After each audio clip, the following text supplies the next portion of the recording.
Worst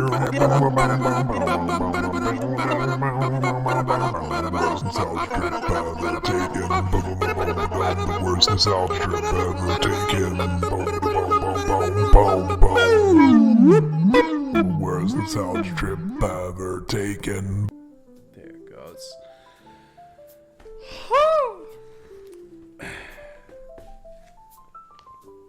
Hi. Welcome back to the channel. It's me, Jokey Pants, and with Cerebral Paul, as always, most of the time. Most of it. Way too much. You gotta let me out of the room every once in a while, dude. I'm telling you. I can't. Starting to get musty in here. It's starting to get musty in here, man. If I let you out, then, then Anthony wants out, and then I just have a problem. I have too many people that want out. You can't go out. Not allowed. Yeah, speaking of, hang on. Stop it, Anthony. Okay. So... My turn. So welcome back to another Jokey Pants Has Bad Taste. And today, boy oh boy, I took the time machine and I went back. I watched a movie that I somehow have never seen, which surprised me a little bit. I've seen people talk about it. I've heard enough people talk about it. I've just never watched it. Boy, watching it was quite the shock. We're talking about Once Bitten from 1985. And let me tell you... I honestly don't know how you missed it, because during the 80s, the cable thing, it was on all the damn time. I mean... This is a movie. The biggest note of importance about Once Bitten was that it was Jim Carrey's first time as a lead role in a movie.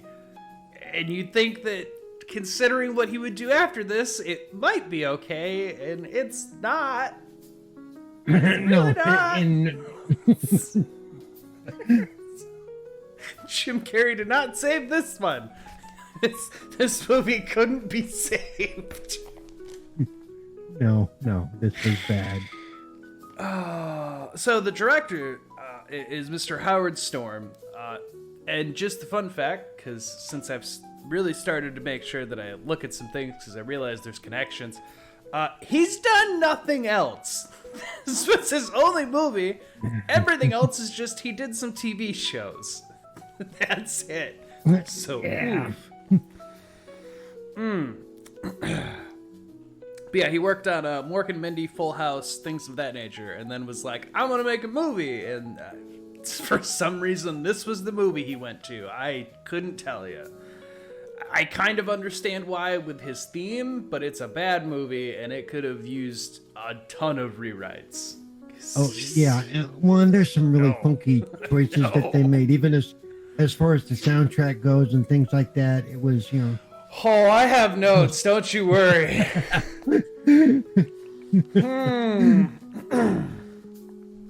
There are some parts of this movie where I had to stop and get details. A cross between the Superman soundtrack and the Benny Hill Show. I don't know what they were going for there, but I don't know either.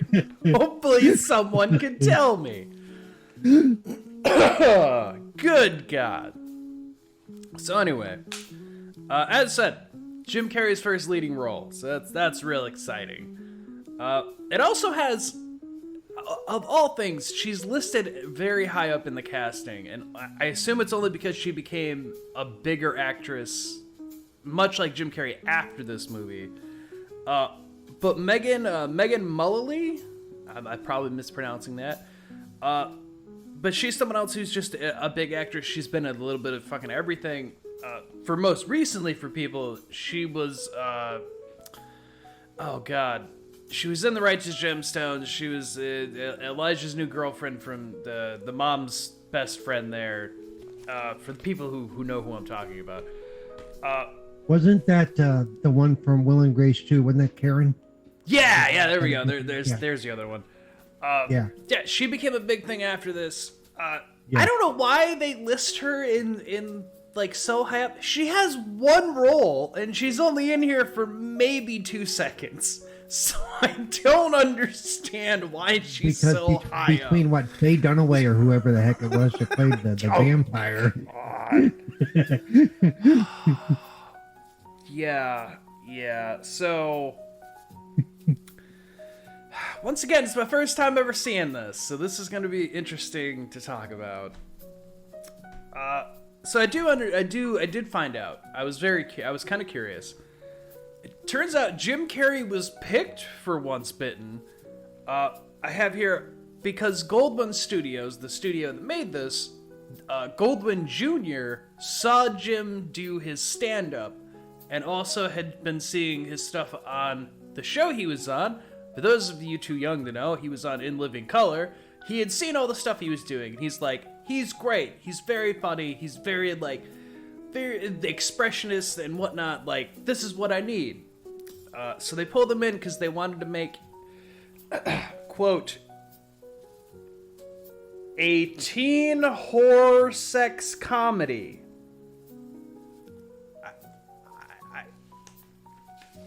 Why that was, I don't... Well, and here's the thing with stuff like that. Nobody in their lifetime has ever looked at Jim Carrey and said, man, that is a sexy looking man. You know?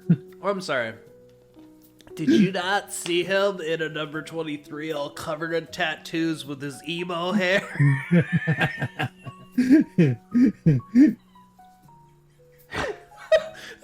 Yeah, no, I don't think that's ever happened. I don't think he's a super unattractive man, but I don't see him as... he's not your leading man type. You know? Yeah, no, I don't see him as like heartthrobby, like he sells the sex of this, like no, he doesn't. Anyway. What this movie strikes me as, even though this would be years before, it would be the original Buffy the Vampire movie. Remember that look they had for... Yeah, it's trying. It's trying to follow that aesthetic, and it does not. No, I think Buffy followed this aesthetic, and Buffy came later. Oh God, it did, didn't it? Yes. Oh God. Oh, it's even worse. I can't make an excuse for it. It's just bad, guys. It's just bad. Somebody said, well, what do teens look like in the 80s? And they went with this. And I'm like, I was there, and I was that. No, I was around that age. No, that's not what. No, just. So our movie begins. We have the character Sebastian. And he's dancing around a mansion, making breakfast. And we're getting the first taste of the fucking music in this movie. I think they only had this one band. And I have a note on who the band is for later in the movie because they play a show. And I had to stop the movie to look up who the fuck this band was because they clearly played music for about this whole fucking movie. My God. Anyway, so Sebastian, he's a gay vampire, I guess is how he's... It's what they get into because he makes breakfast. He goes up to a coffin and turns out the Baroness, who's the main vampire of this movie, that's her like right hand man. The count. Let's get this right. She's a countess. Yes, remember, the she just called me countess. Yes, she countess. In fact, that's how she's credited. Is the countess. This is true.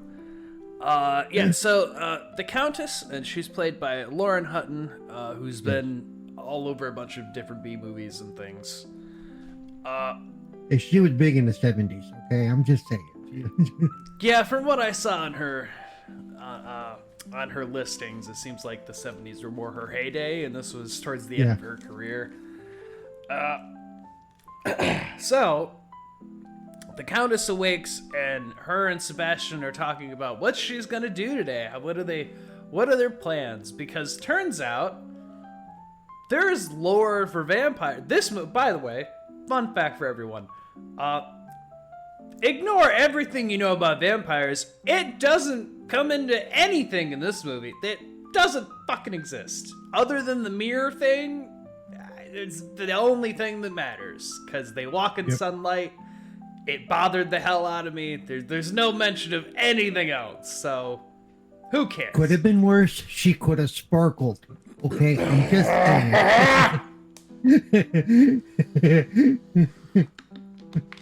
Edward Cullen votes Republican. Episode 303. What an Oddcast is coming. So anyway, they get into a discussion about the Countess. She needs to find young guys, because it turns out this is a weird lore. I don't know why this was a choice, but she needs the blood of a virgin 3 times before Halloween, or else she'll lose her age stuff and powers and whatever. And it's... How is she still alive? Like, she has to be dead now. Like, there's no way you're telling me she's finding virgins to drink on, like, after 85. Like, I think 85 would have been hard enough. Like, come on now. This is a dumb plot.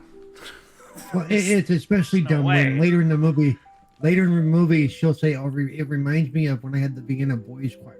So apparently, normally age is not an issue because you can.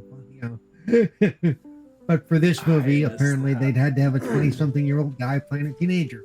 I don't know. Yeah. Oh boy. So she has her fledglings arrive.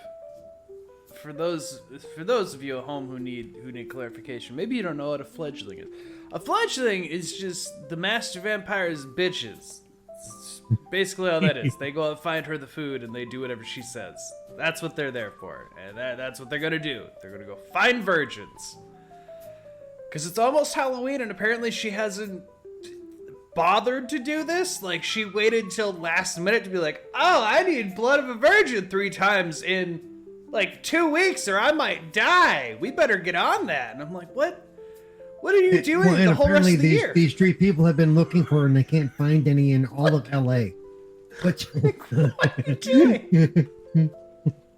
You've had 10 months. You've had 10 months to look. What do you mean you're... No plot. I mean, there is no plot, okay? It's just, there's not. There's just reasons. There's just a reason. That's all that is. Actually, no, you've had a whole year, because now you're at Halloween. So you've had a whole year to look for shit, but now it's like, guys, we need to do this right now. Not only that, really, you've had hundreds of years to look for shit, okay?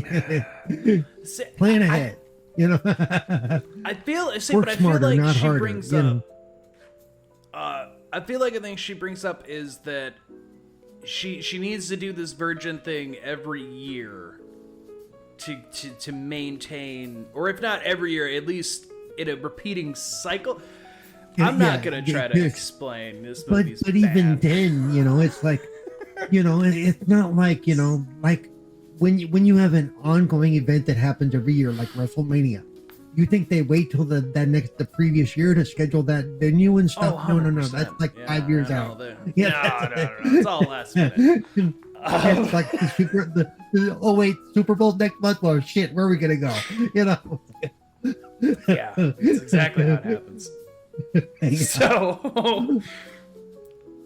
So we cut over to Jim Carrey. We finally meet his character. His name is Mark Kendall. And he has an issue. His girlfriend won't sleep with the whitest name in the world. It's such a white name. Also, I there is going to be something that I tie into this movie, and you can hate me for it, folks. You can hate me, but I'm a fan of the other movie, and I'm ashamed that they connected it with this movie because I caught on to that they were trying to connect it, and I hate that they did that because it's not a good movie. And the other movie's also a B movie.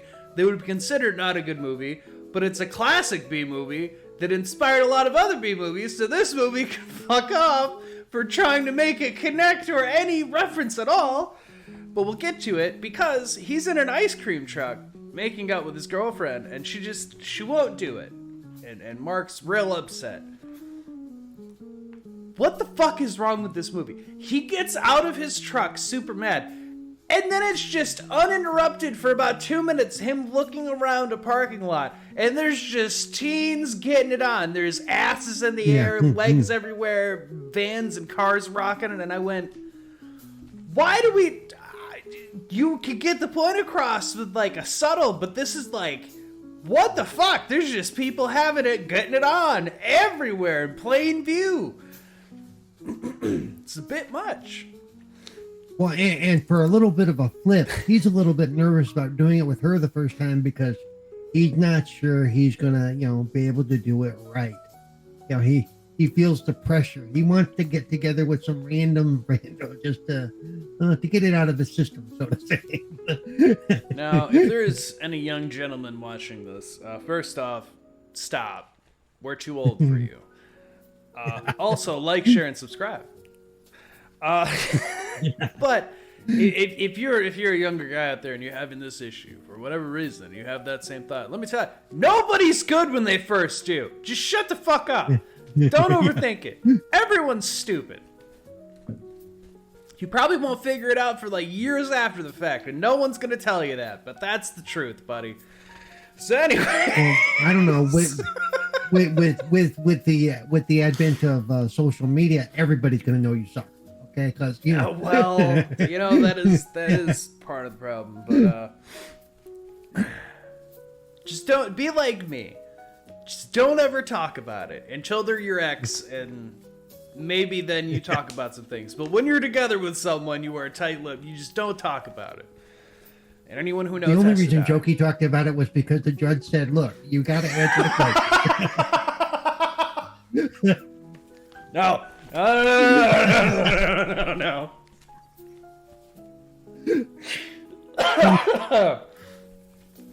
That was never proven. So they have a virginity conversation, which is just the same thing. Because they cut to Mark with his friends Jamie and Russ, and they're at a burger stand that they work at, and they hate it. They also just suck at their job. They really suck at their job. They just burn the burgers, and then fire extinguisher. Like, they're just bad. Oh, and remember, they made a point that Mark doesn't just want his burger well done. He wants that sucker charcoal, okay? Because this plays into something later in the movie. But I just want to say, if you eat your burgers like that, go to hell. Just go to hell. Go straight to hell. That's so disgusting. Yeah, so these people probably poisoned a lot of customers in their day. So yeah. So Jamie and Russ. So the conversation they have about virginity, about the same as what I went through with my friends in high school, which is just that you're a loser. You just need to go do it. It's so great. I've done it with millions of girls. Go do it. All lies. All lies. Your friends will lie to you. They will always lie to you. Don't listen to them. But this is where my notes begin, okay? Because at first I didn't catch on. Boy, let me tell you, I caught on later into the movie. But the two guys shove it all down your throat at some point, okay? There's no... So Jamie and Russ, I caught on later into the movie what they were doing. And let me tell you, I fucking hate that they tried doing this. Because I just do. So Mark and Russ, let me look back at my notes. Like if the two guys from Killer Clowns did burgers instead of ice cream. Weird. Boy, let me tell you, they make that painfully obvious that's who they're supposed to be. And it drove me fucking nuts. So anyway, they head out onto the town because Mark says, quote, basically, he just goes, I don't, fuck my girlfriend. Let's go find someone random for me to get with. Let's get it out of my system, guys. Paul has a ghost. No, that's just what's his name in the background again.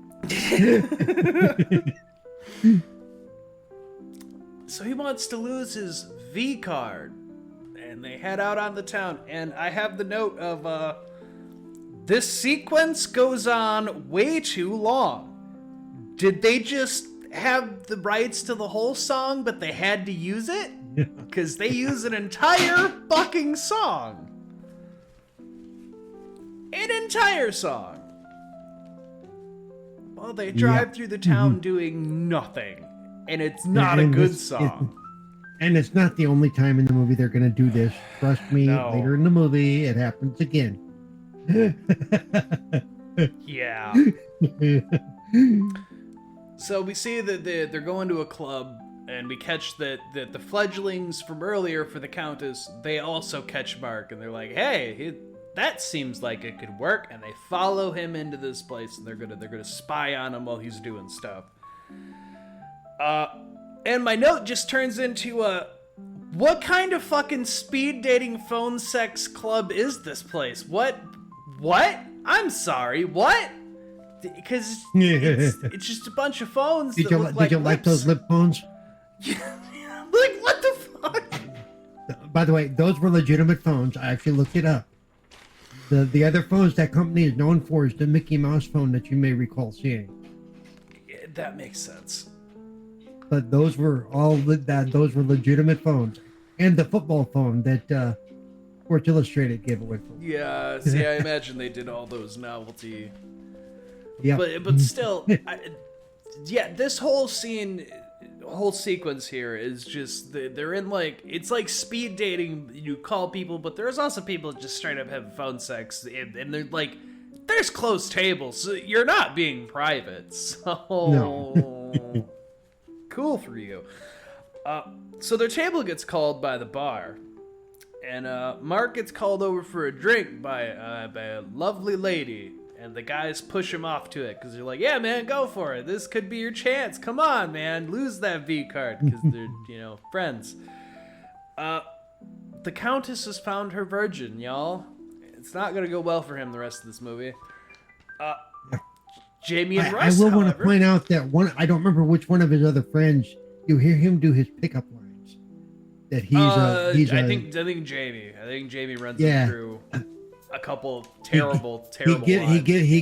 He gives what side he is. He likes long walks from the beach. Blah blah blah. I mean, it's just really cringe the whole time.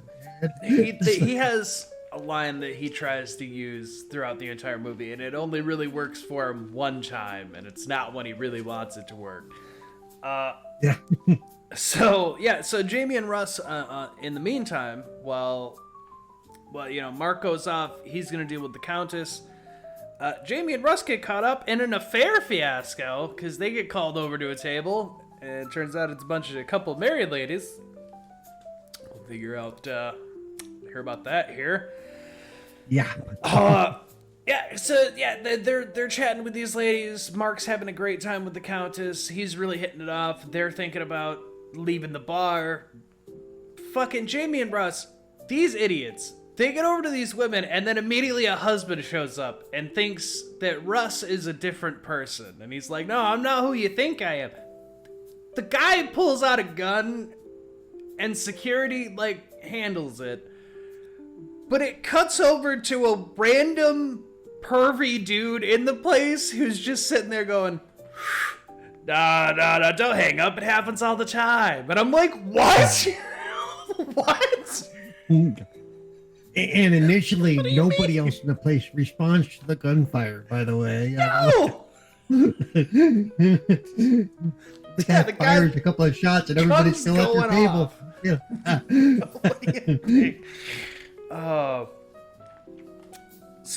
That happens. Mark gets taken back with the Countess back to her house, her mansion, and he's a little excited. He follows her. He gets her limo. He's got his truck.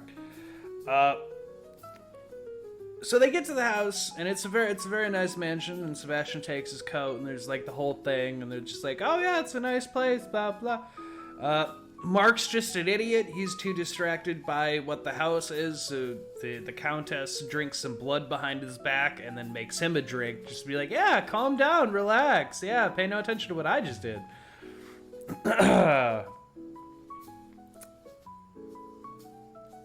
Also, there's a dead chicken in the fridge, and I just have the note, that chicken's gonna smell. All that blood, dried blood. You know, for those of you home, fun fact, after raised country and the amount of deer we skinned and shit, blood makes a smell.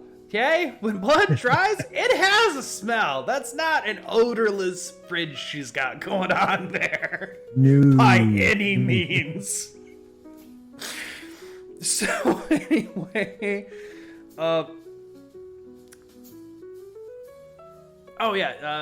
Mark gets left to kind of look things over.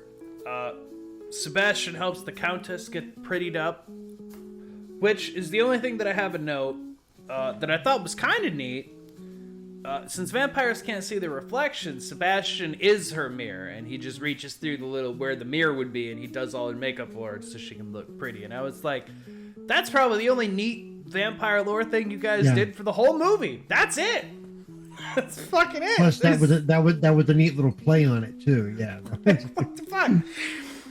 What about all the other shit? You couldn't think of anything else. God damn it. And she has a nice little time with Mark. They have a lovely time. Sorry, I feel like okay. Yeah, skipped over my note. Got ahead of myself because I'm thinking about what's coming and I'm not paying attention when I was moving. So, like any man, Mark is distracted by boobs in a painting as the Countess comes back, and he just sees boobs and he goes, "Oh, that's you have that done yourself? Well, oh, that's nice, huh? Wow, those are something." And the Countess makes Mark comfortable. She makes him sit down and she's giving him a little massage. She's like, "Oh, relax. You got nothing to worry about. Relax, poor boy."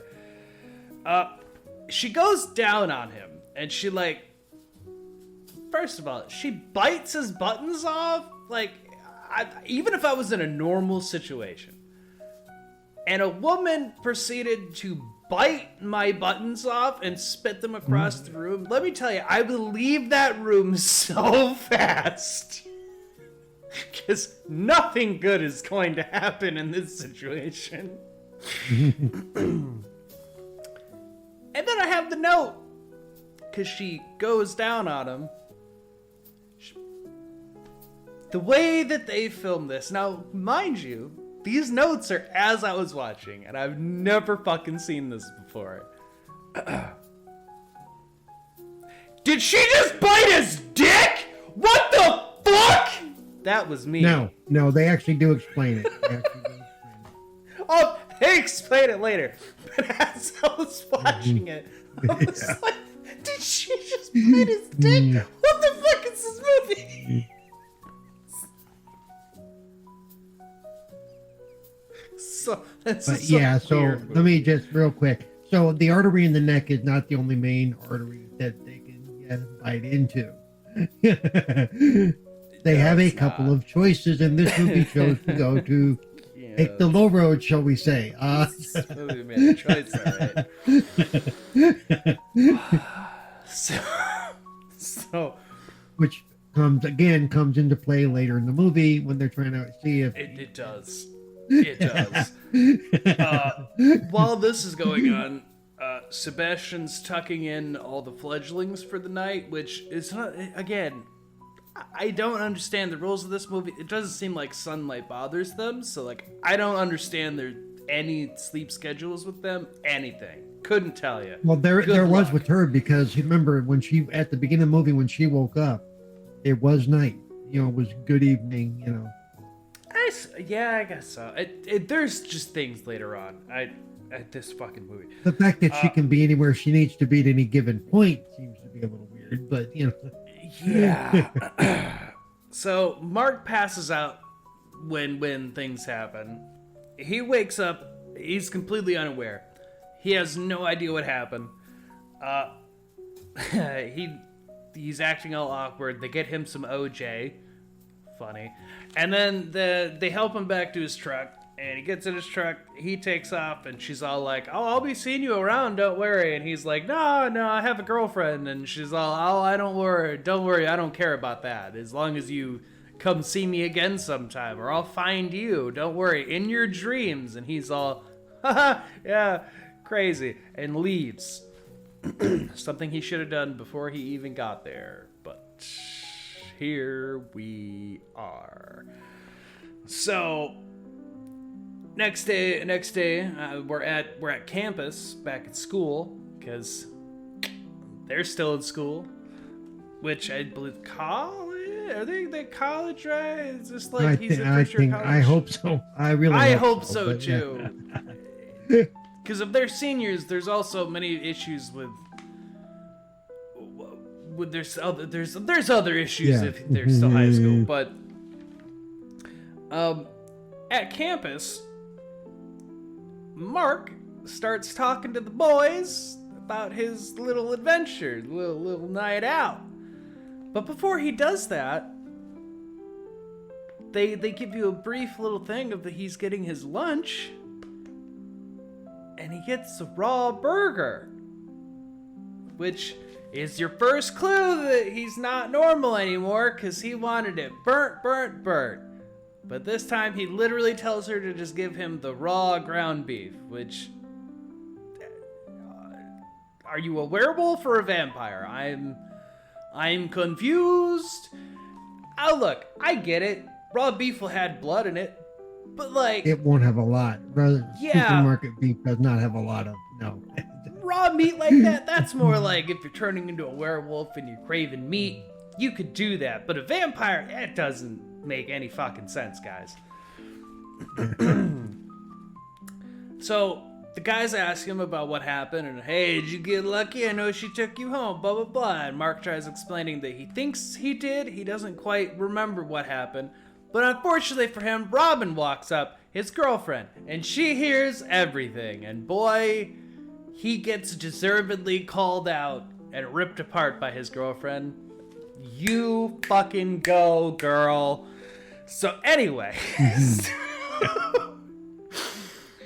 Mark blanks out after his argument with his girlfriend, and he's in the biology lab next, dissecting a frog. Maybe I missed something to explain how he ends up here. No, they didn't explain it. They just showed it. Okay, so and yeah, then they just cut into, you're not in this class. You've never been in this class. Okay, so I didn't miss something. He just apparently blanked out at some point, and they didn't show why, how, or what happened. He just ended up here. He ripping the frog apart, as vampires are known to do. It's not like he was eating the pieces either. So you know, he's just doing it. I don't understand. So cut to back home. We get Mr. Kendall. And Mr. Kendall walks into Mark's room, where Mark has made a coffin bed. And that's what he's going to sleep in. And his dad isn't freaked out. His dad just doesn't know what to think. His dad doesn't have the, oh my God, what is wrong? He just has this awkward, that maybe you should go to some therapy, maybe have a real bed. Me and your mother have been talking. Maybe you need to talk to somebody. Well, this was the 80s, so starting to wear all black, wanting to sleep in a coffin, very goth. It was very, it was a thing. I guess so, yeah. Still, it's not a reaction from a parent I would have expected. Which also really doesn't make sense either. All of a sudden he has the urge to build a coffin. This movie doesn't try to make sense, is a lot of the problem. So yeah, Mark goes to sleep. He tells his dad, nah, I just want a coffin bed, whatever. So he goes to sleep, and he has romantic dreams about the Countess, and yeah, she's in his dreams. She's loving on him, and he's like, wow, that was weird. So, girl talk the next day. Get hang Robin. On. All right. Yep. Thank you.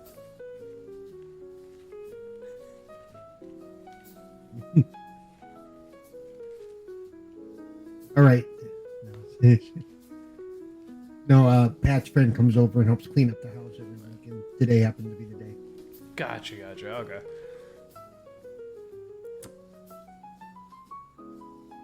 If I didn't think she'd freak out, I'd be yelling, "Hey, don't let Anthony out when he leaves." But Gotcha.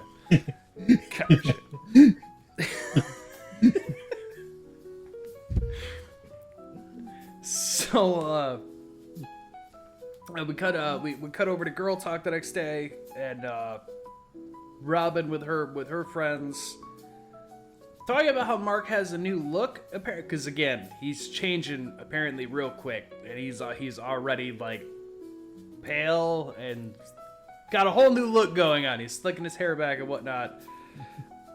They talk about how he looks creepy, whatever, and she thinks he's kind of cute still. Like, shut up, girls. He's my man.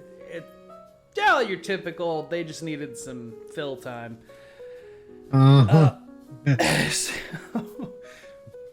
Mark shows up. He tries seducing his girl again about, like, come on, like, why don't we, now that I've had my time, whatever, like, I know I'm gonna be good. And she shoots him down again. For good reason. She shoots him down again. Cut back to the Countess and Sebastian having banter about the age and the outside world and how things have changed and why are virgins so hard to find and so on and so forth. What a world. Whatever. So anyway, so that night, Russ and Jamie, back to the two best friends who will later own an ice cream truck, they try to pick up chicks at a laundromat. And my note on this one was just, what the fuck kind of desperate shit is this? Like, a laundromat? Seriously? The fact that they're cruising for chicks in an ice cream truck should be enough of an answer. I mean... So yeah, Jamie and Russ talk up like how they're gonna get. There's two women in there. They're gonna each talk to one. Blah blah blah. Jamie, the poor little bastard, he gets shoved into a dryer.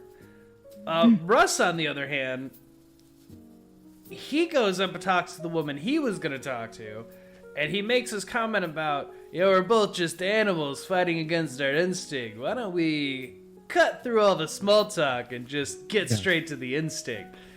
His pickup lines, his. She immediately like, yeah, okay. What are you into?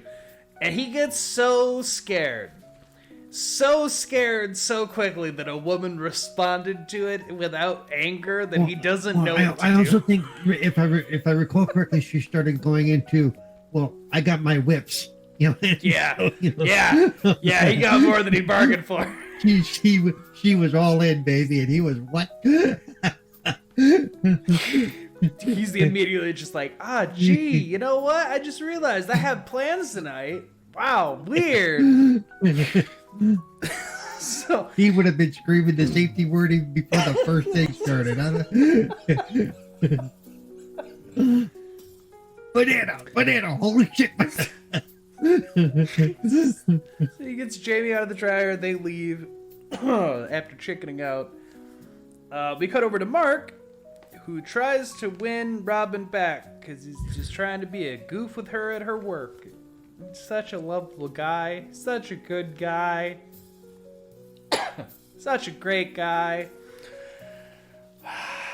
And she works at a clothing department. So, he starts talking about, I was thinking about getting these pants and this jacket, and she's gonna help him. So she throws him in the changing room, and she's like, yeah, I got some things I think you'll like and that I want to see you in, because that's what girlfriends do. Fight the power, boys. Don't let them tell you. If you sleep on the couch because of this, you should never listen to my advice. I'm single for a reason. So anyway, he's trying on different clothes, and the Countess shows up. She's creepily stalking this poor young man, and she sneaks... We don't know how she got in the changing room, by the way. She just kind of appeared. Okay? Yeah, she just slides into the changing room, maybe under the door, but no one saw her. They just don't explain it. She can teleport. All I got. Yeah, that's what I figured too. Yeah. Yeah, she just starts harassing this poor man. And, hey, guess what? Another cutaway, and you think she thinks she might be biting his dick. Because they cut away, you just see her go down, and that's it, and he passes out again. And then she leaves with a smile.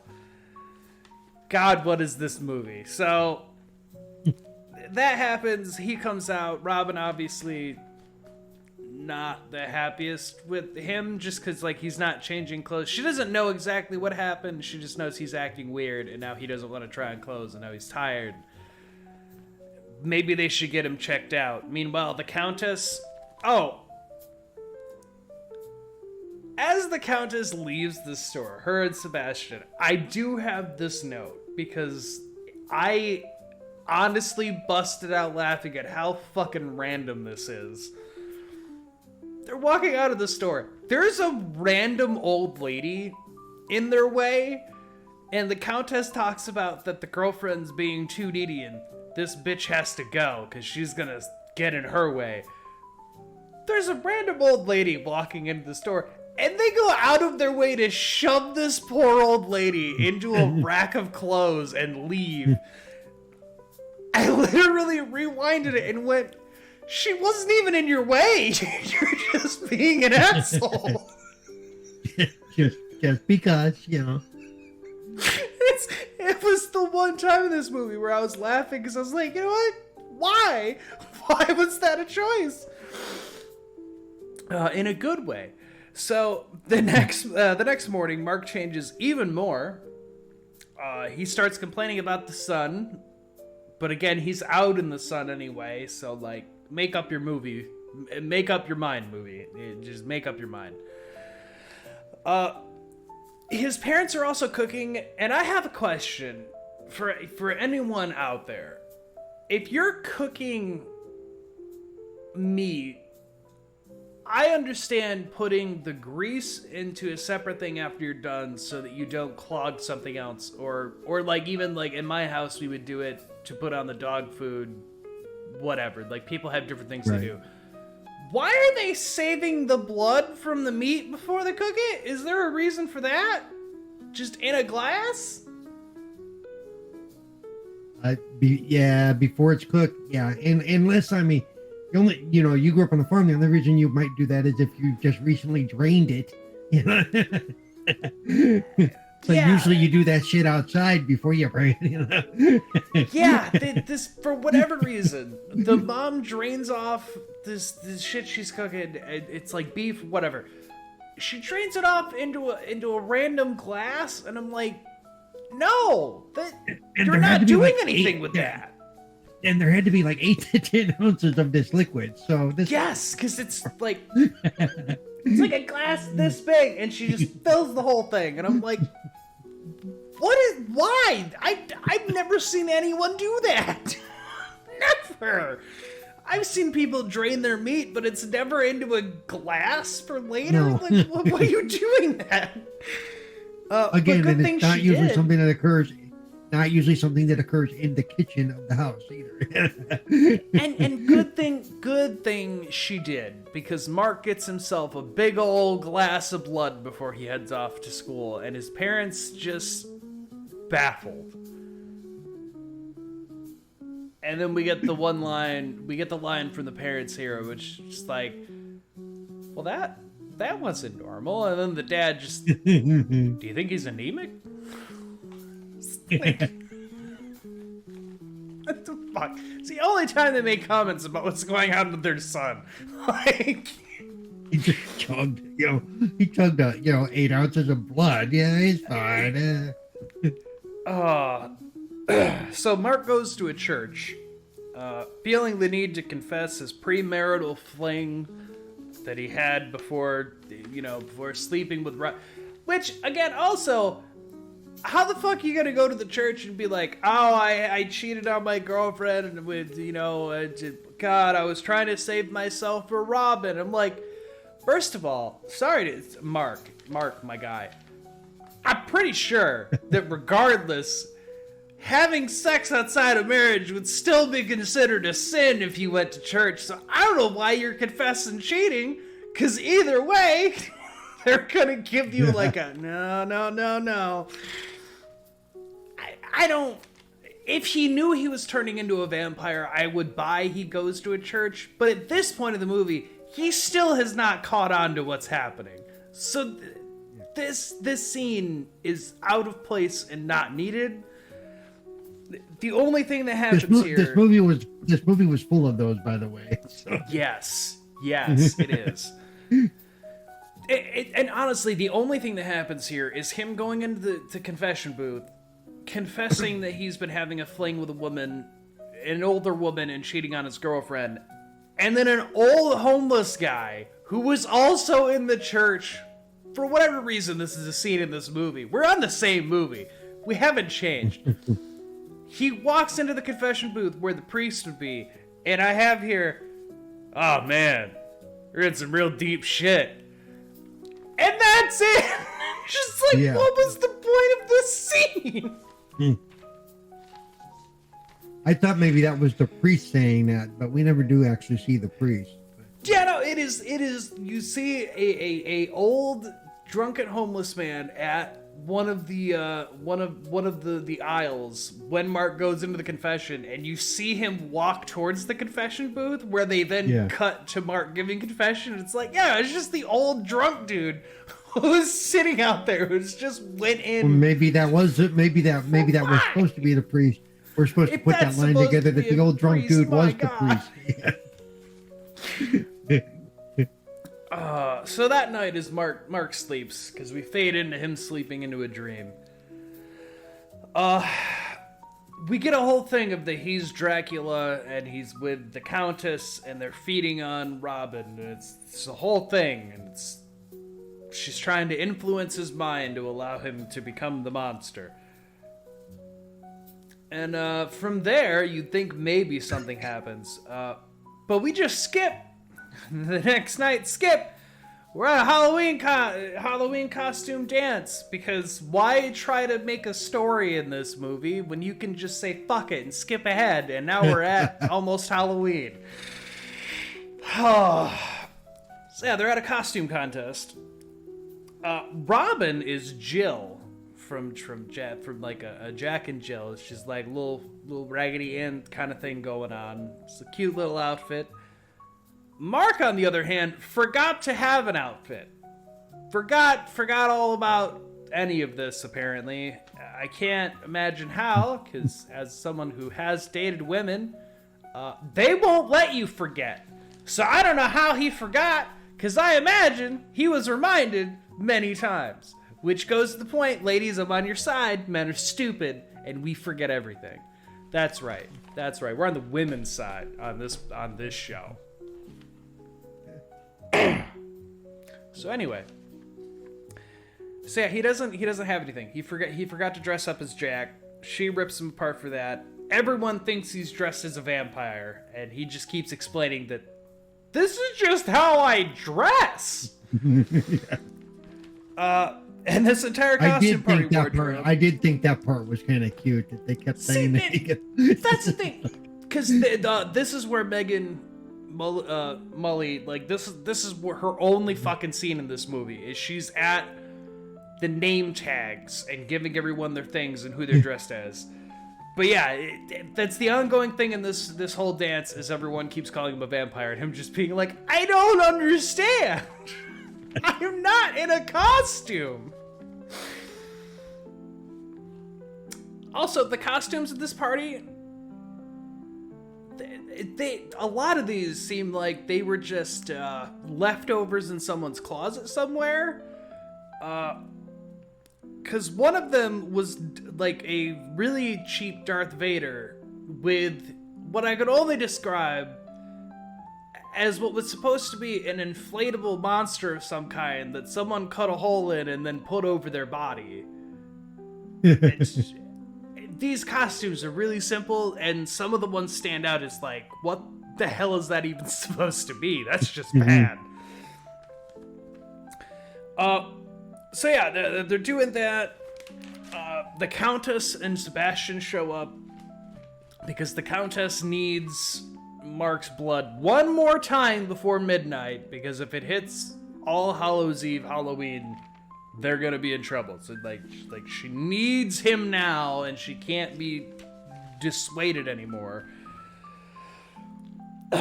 Just the worst 80s music I've ever heard, playing non-stop. And this is where I went back after watching to get this information, because they clearly played music for the whole movie. Band is called 3 Speed, a 70s electronic rock pop band. I hate that I actually had to look this up, because they've done nothing. They had like 2 albums, and the director knew the singer and convinced them to be in this movie, and that's really it. They weren't a big band. They didn't succeed in fly into the stratosphere. They made the fucking title track for this song that plays for this dance, and it is the most annoying fucking song. I hate it. I hated it so much. So much hate. Anyway. So yeah, they're here to steal Sebastian and Countess are here to steal Mark. Mark and Robin start dancing, and they're getting their thing going, and the Countess doesn't like that. She doesn't like that Robin's getting in on her thing. So then that turns into a back and forth of dancing with Mark to try to get his attention and win him over. And Robin, seeing that the Countess is very adamant about dancing, not having any fucking idea she's a vampire or anything of that nature, just that someone is trying to get with her man. Bitch, no. Turns into a back and forth. They just start dancing. And what's funny is there's no, not only is there may be the bitch no, but you're old enough to be his mother, bitch no. You know, because she, you know. During this whole dance scene, side note, if I hear the words "hands up" one more fucking time, I'm gonna give you my fucking hands. My God, that song it was a thematic song for the scene. It was bad. That chorus line is so annoying, and that's 90% of that song. So yeah, it just plays the whole fucking time this is going on. The Countess, Mark, Robin keep going back and forth dancing. Eventually, Robin wins out and gets Mark back. The Countess is super pissed off. Her and Sebastian storm off. Songs are still going. Dance is still going on. Countess makes basically a plan with Sebastian. They're going to do away with Robin, separate her off from Mark, and steal Mark away. The crowd cheers as the songs are finally over. Oh, wait, no, it's just because they're announcing who the winners are. The winner of the costume contest, and they didn't telegraph this at all. Oh, not at all. Yeah, because who would have thought Mark wins best vampire costume and immediately gets upset because he's not dressed as a vampire. I'm not a vampire, and he storms off, you know. Meets back with Robin back at her house, and she's all like, "Why did you leave? I thought you were going to get your award." And he's like, "It's just, you know, I hate that everyone thought I was dressed up, and I wasn't, and yada, yada, yada." And then they get into the conversation about the Countess, and it's like, who was that woman? And Mark tries to explain it, and Robin doesn't really let him. She's trying to whatever. But he sees his reflection vanish. And that's when he's finally like, all right, this is literally, I'm telling you the truth, that I'm turning into a I think I'm turning into a vampire. This woman was crazy. I think she was biting me. Look, my reflection is vanishing. And then it's not. But then, of course, it does when Robin goes to look a second time, and they both realize that something is going on. Oh. So the next day, Robin meets up with Jamie and Russ and tells them, "Hey, Mark might be turning into a vampire. We need you. You need to double check him for any bite marks." And they're like, "Well, his neck's fine." She's like, "Well, there's other places. I need you. Next time you guys are in the shower, I need you to just look him over, see if he has any bite marks anywhere on his body." This scene got awkward quick. Yeah.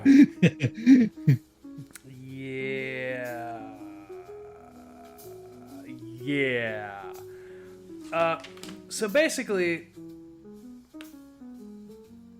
yes, okay, that's why I forgot to write this tiny little scene down before she talks with Jamie and Russ. I realize that now, looking this back over. She went to a library, and the librarian was very enthusiastic that somebody was asking about vampires, and he gives her an entire rant about the history of everything, gives her a book that has everything because plot convenience, and that's where she finds that the Countess is biting his leg and she has to turn him before X amount of time, and she gets the idea. Then she goes against Jamie and Russ. She's like, "I need to be absolutely sure this is what's happening. This is how you tell. He should have a bite on his leg. I need you to look at it." Excuse me, to be exact, the inside of his upper thigh. Okay. Yes. So, yes. which so I believe, Jamie if I and remember Russ, right, that's the femoral artery or something. So Jamie and Russ, they try to find that in the shower. After gym class. So, yeah. Now everyone thinks they're gay as they shout it out, seeing them wrestle a naked Mark and trying to hold his legs down. So, oh boy, that didn't go well for them. Meanwhile, trying to sneakily get a look up between. I feel bad for, I think it was Jamie, who had to get a bird's eye view of the feedback. Yeah, and he's getting real up there.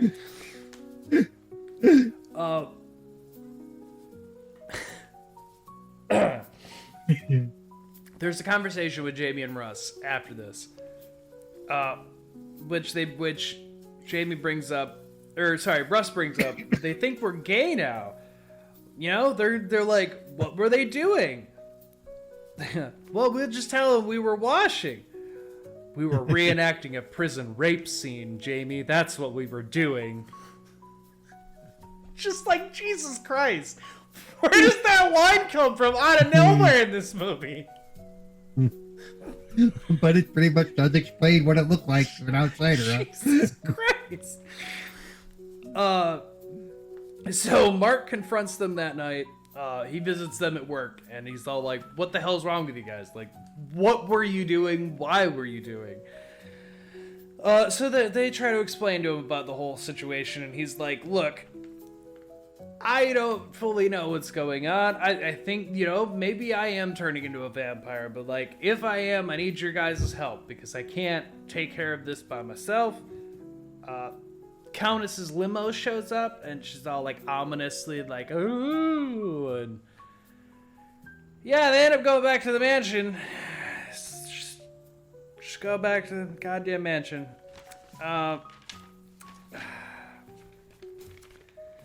Mark gets taken. He's taken back up because the Countess refuses to let her plan be stopped. While they get up to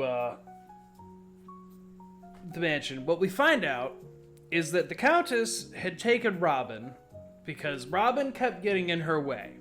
Heaven forbid this woman stops the Countess from doing what it is that she wants.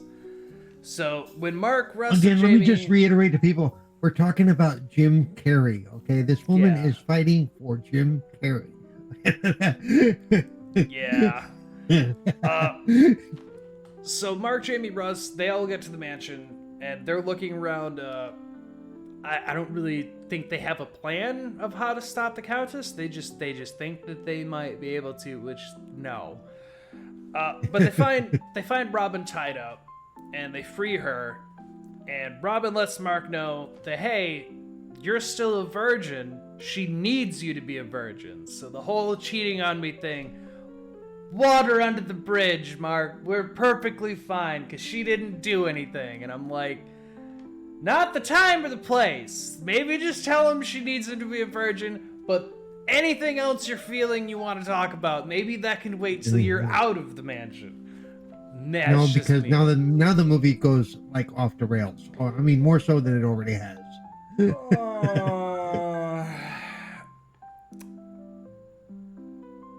Yeah. Remember what I said earlier about the score going from like Superman the movie to basically the Keystone Cops? This is it, and we get about 15 minutes of this shit. At least it feels like. So they get caught immediately, and they get taken to a special ceremony where Mark is being strapped down. They're going to feed on his blood, and she's going to turn him into a full-on vampire to be with her forever. I don't know why, because that wasn't really specified. For some reason, she just got infatuated with Mark. I don't fucking And again, know. instead of going for the simple neck or even the inside of the arm, we have that same kind of artery right there. Oh no, she's going straight for the leg again. We've got to go for the leg thing. Yeah. Gotta go straight for that inner thigh. Let's put him in the stirrups, which is a bad sign anytime you're a girl watching. This fucking movie. So yeah, they're gonna do this special ceremony and turn him into a vampire. She's gonna get the last time of blood she needs before the night's over. While this is going on, Robin gets free and starts using her cross necklace to fend them back. And they're like, because again, this movie just decides what vampire lore is convenient when it needs to be. They don't mention it any time until it needs to be mentioned. Fucking this goddamn movie.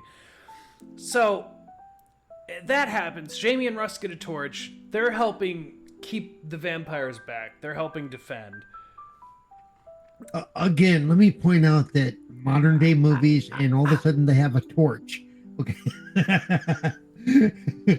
Yeah, well, a secret ceremony. They just use torches. I don't fucking know, man. It's like there was some movie on The Last Drive-In where they had all the townspeople all of a sudden running through a city with torches. I'm like, where the hell would I get a torch nowadays? This is another line delivery that did bring a chuckle for me. Is Sebastian tries to step forward to stop what's going on, and Jamie holds the torch to his crotch, and he goes, "Yeah? How do you like a hot crotch? Ooh, rough trade, pass." And then he steps back. I was like, okay, that was funny. Why isn't there more of that in this movie? Because, like, that would be entertaining. The rest of this movie is not as funny. What the fuck? That's a one-moment instance. Why? I'm the owner of the pants you've been trying to get into for the last 4 years. Robin, Yes. how'd you like your crotch set on fire? Ooh, rough trade. So yeah, they make their escape. Russ and Jamie sacrifice themselves to hold back the vampires. They're like, you guys run on ahead and get out of here. We'll hold them up. Man. There's a whole chase thing. They chase Mark and Robin throughout Again, the castle. a good 10 minutes of good. Yeah, it's and you realize that the slave vampires or the whatever you want to call them, they are fledglings. basically the equivalent of the Three Stooges at this point. Yes. With a lot of pratfalls, a lot of slapstick. Oh, but Paul, before we get into the ending, because this movie ends very quickly at this point, before they even get to that, they had to hammer this home. They had to make sure you understood who these characters were. We cut back to Jamie and Russ, and they've got 2 vampire women with them. And they try And their he starts lines. feeding them the pickup lines. Yeah. Yeah, and it works. But then they don't know what to do. folks. I'm Folks honestly at home. thinking they left that open for a sequel. I'm dead fucking serious. Folks at home. Jamie and Russ, I mentioned it earlier in this review, that they are just the two guys from the Killer Clowns from Outer Space, but here they're just dealing with vampires. It's literally the same two guys. In Killer Clowns, they sleep with two alien clowns. In this one, they sleep with two vampires. They just copy and fucking paste it, and they're like, they're gonna sleep with the vampires here. This will be great. And we have an ice cream truck, so that explains that. And I went, no, these are not in the same category of B movie. No, this should not have been whatever fucking side plot you had with these two. No, if it was a better movie, I'd appreciate it, but it's not a better movie, so I don't appreciate it. So, Mark, I just wanted to point that out. I just had to, because it drove me nuts. So, Mark and Robin, they make it outside. And you think, go to your car. Go anywhere, but more inside the mansion. Go anywhere, but more inside the mansion. Okay, that's this is a horror movie. Even a bad horror movie, that's not. You don't do the smart thing. You do the trope thing. You. So they get surrounded, and Robin, you find has a mean right hook, and she just, pop! And they make a run for it again. They get free. As I said, Russ and Jamie get lucky with the vampire ladies. Countess and vampires chase Mark and Robin into the crypt, where then Jamie and Robin... By the way, for another 5 minutes, by the way, just so you know. Jesus Christ. Yeah, so Mark and Robin... This movie, if they would have cut out all the fluff, this movie would have been about 10 minutes. Okay. Seriously. Yeah, so Mark and Robin are in the crypt, and they start barring all the doors. They start locking it up. They start getting themselves ready. They lock themselves in, and they're like, "Oh, what are we gonna do? Oh no!" And then Robin has an idea. Well, wait, before you give this part out, I want to say there was one part that I did appreciate when they come to the door and the vampires are about to break in the door, and she goes, "Wait! I have to pay for all these doors that you guys are wrecking. Can you just check to Yes. Yes. Gotta turn the doorknob. Oh. Yeah, he like puts his fist through the door, and it's just. She's like, yeah, just the doorknob. Oops. Wait a minute! I have to replace every door you people smashed. Can't you at least try the knob first? Jocks.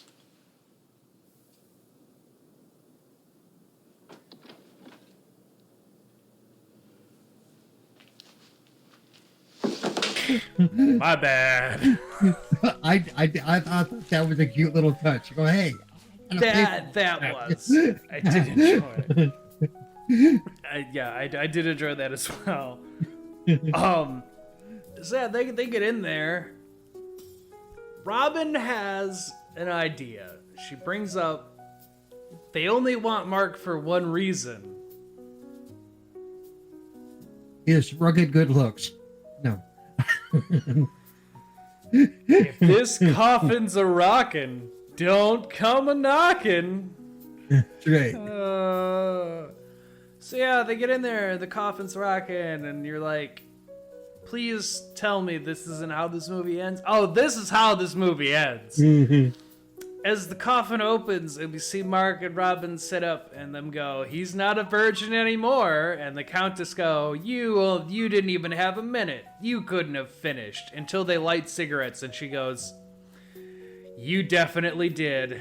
And I just went, what the fuck is this? What? Who wrote the ending to this movie? What is this sequence of events?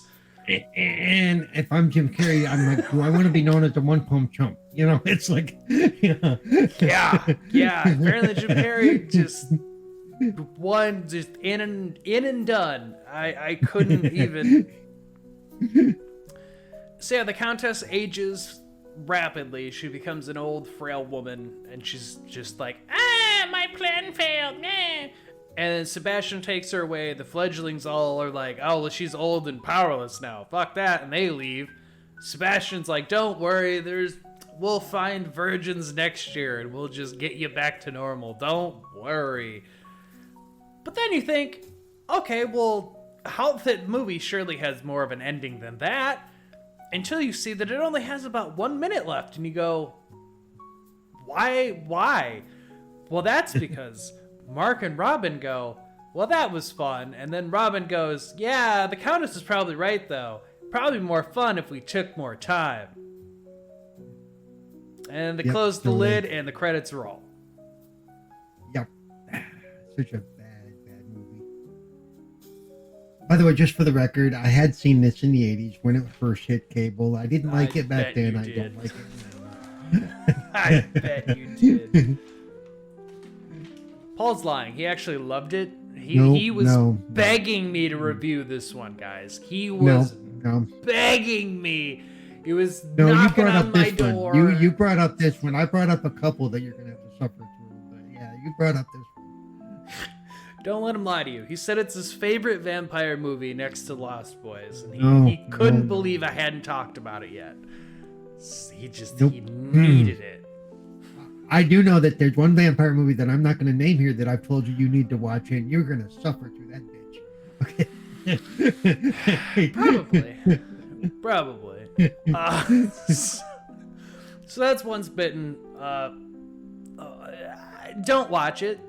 Just don't watch it. I'm sorry, Jim. Your movies that came after were better. This is not a good movie by any caliber. Somebody wanted to make. If I ever have a chance to meet him in a con, I'm gonna go up all excited. You're the guy from Once Bitten. Awesome.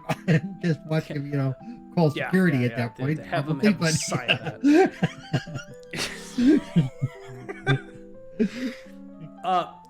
As always, don't dump chemicals in the sewer. Don't go in the water. Don't prank your friends as a serial killer. In that same vein, there's another review that will be coming after, probably somewhere around on my birthday. It's actually my birthday episode. Now I got too many shit scheduled. Me and Anthony finally got to Wrong Turn 3, and I have to add in here, don't piss off hillbillies. That should just be a no-brainer. But that movie, they didn't know that. After the Hills Have Eyes, that should be a gimme. Okay, I'm just But most of all, folks, or the Texas Chainsaw Massacre. There's so many hillbilly movies that kind of tell you. There's so many to tell you. Most of all, stay out, stay happy. We'll catch you on the next one. Goodbye. This movie's so bad.